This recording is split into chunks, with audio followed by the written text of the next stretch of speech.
Where the Wild Things Are. Story and Pictures by Maurice Sendak. The night Max wore his wolf suit and made mischief of one kind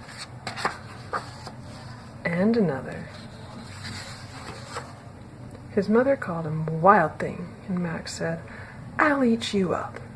So he was sent to bed without eating anything. That very night, in Max's room, a forest grew, and grew, and grew, until his ceiling hung with vines and the walls became the world all around.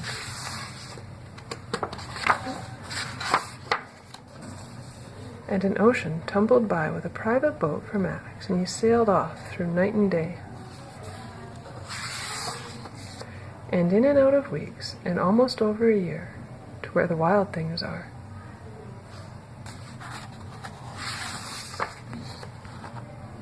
And when he came to the place where the wild things are, they roared their terrible roars, and gnashed their terrible teeth, and rolled their terrible eyes, and showed their terrible claws,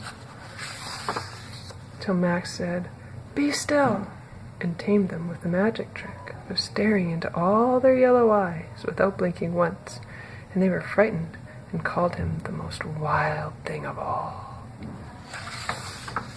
and made him the king of all wild things. "And now," cried Max, "let the wild rumpus start."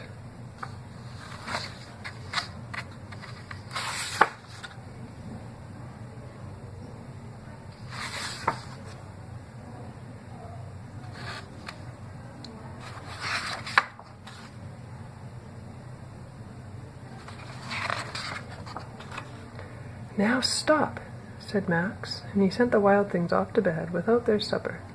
And Max, the king of all wild things, was lonely and wanted to be where someone loved him best of all.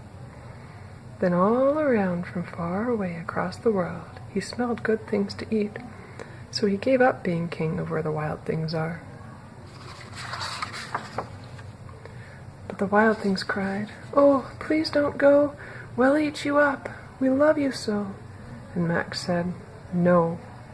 The wild things roared their terrible roars, and gnashed their terrible teeth, and rolled their terrible eyes, and showed their terrible claws.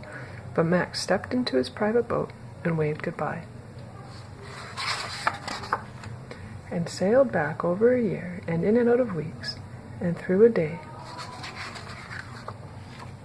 and into the night of his very own room, where he found his supper waiting for him. And it was still hot.